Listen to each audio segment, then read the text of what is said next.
with me now at Wacken 2019 is fucking Prophets of Rage, who are just going to destroy it tonight, and I'm so looking forward to seeing you.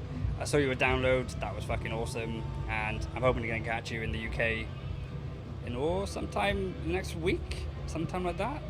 So how's your small European run been? It's a big European run, and then we got Asia after this. But looking forward to it. And you said tonight? No, we are saying today. Yeah. It's today like a moment.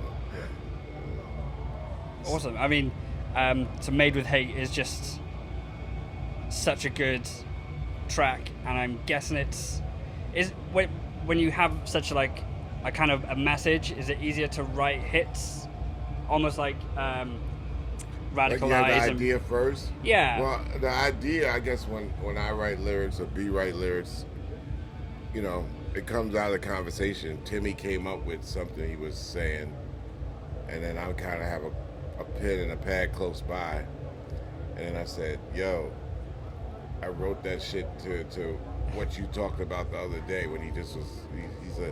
He's an inferno of ideas."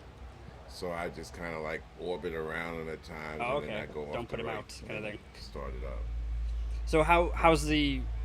Because when you first started, it was a mixture of all the bands kind of doing that, and now you've got the debut album, and you've got some like Made with Hate. How much is it all still Prophets now, or is it still covers thrown in here and there?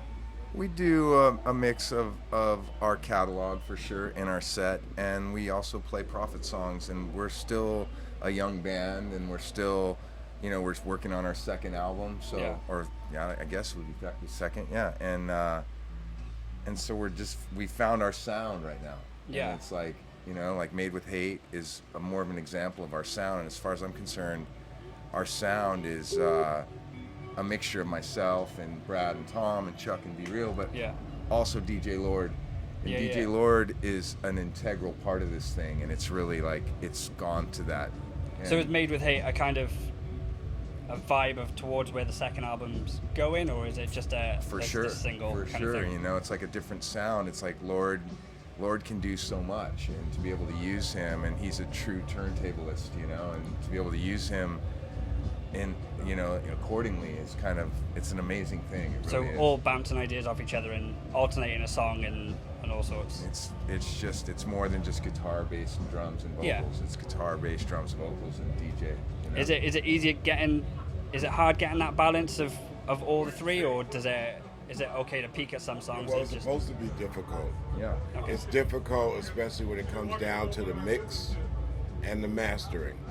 And I just think that organically it's not as simple as just doing it. I think we can create it, make all the processes complex but simple, meaning that you gotta kind of have it find you and tune that, and then we could mimic it later. Yeah.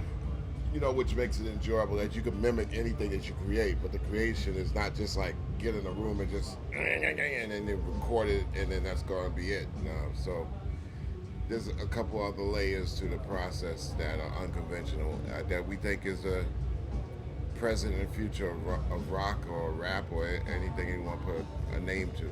Is the album written to be played live in a way, or is it a body of work first and then? And mentally, live? I've gotten rid of the concept of album. Okay. Yeah. We're into that concept of a breathing group. Okay. The group breathes.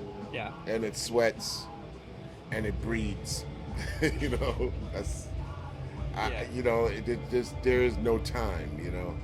I mean, we are held by the constraint of time a little bit, so we know we can't deliver one song that's 4 hours and 16 seconds. No. So you know what I'm saying. But that's probably the only constraints of time that we have. And we would like to get some things quicker done than others, but it's also finding us as we find it. Awesome. Is there a time frame for the second album? There is no time, dude. Oh, no.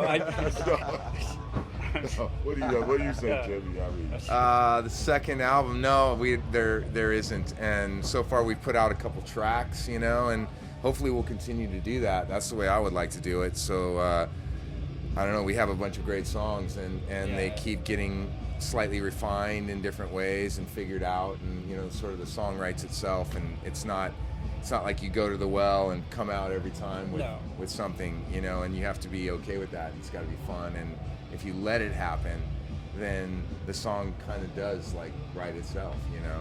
Yeah. Also, you know, this is not a goal, but sometimes there's beauty in finding that one song that everybody fucking hates, but it's enough of a wrestler to wrestle everybody's brains, and with time, and everybody just catches themselves like, I can't believe I hated that record first. You know, that's a trick. You know, Just make an album of. huh? Just make an album of songs people don't like right now. No, come I back don't to say it. make an album. I'm saying making a fucking song that just is like, it's like, what the hell is going on here? And those are usually the records that you know, take over time. Awesome sauce, man. Well, I'm looking forward to your set. You're opening for, I think it's Bullet, and then, or you're on before Bullet, I think, today, this So we're afternoon. opening for Peanut Butter. Bullet for Valentine. Bullet. Bullet for my Valentine. Peanut right? butter? No, it sounded like you said we're opening for Peanut Butter. Yeah, Bullet, yeah. Can do if you want. Awesome, man. Well, I'm looking Yeah, forward to the set. awesome. I love Made with Killer. Hate, and if it's a taster of what's to come soon. Fucking right on, man. Fucking awesome. I like it too, so that's cool. Is it, when the reception you get from the reaction from those tracks, do you think, oh wow, we were onto something there, or do you go, that was that bit, we're gonna make something different, or? I mean, you can't like compare a new song to playing "Killing the Name" or No. something like that. So, the way I look at it is, it's our songs, and it really doesn't matter at the end of the day. It's fearlessness to like go out there and play something new for people that they haven't heard before, and maybe they're not gonna clap as hard, and to not let that like psychologically damage you, and instead just go like, yeah, we're fearless musicians, artists out there, like putting our music out there, and if you like it, great. If you don't, Fuck off. beat it. Yeah. To me, it's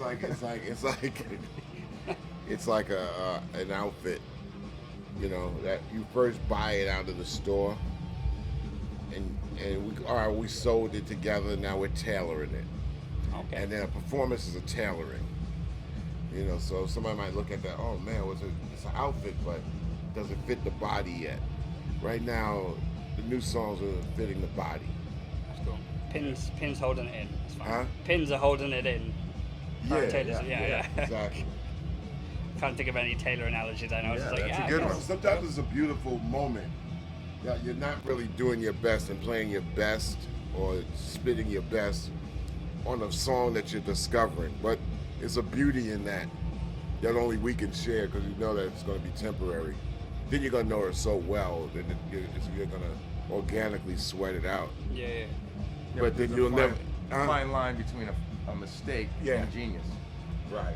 So, you know that you're not going to return back to the organic beginnings of when you first tried out that song. Because you'll never be able to hit on that again.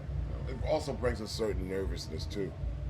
Yeah. Because it's a nervousness that you don't get with the song once you know. It's a beauty once you know it, and it's like a jacket. Yeah. Then you start to live it out. It becomes like a stage play. It becomes like all those things, and then you see creations come out of that when it becomes part of you.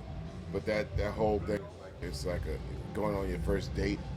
Yeah. It's like, Yeah. oh man, if I pass some gas, I think this might did. Yeah. You don't want to fart. You don't want to fart. And even on stage, dude, I smelled some of your shit.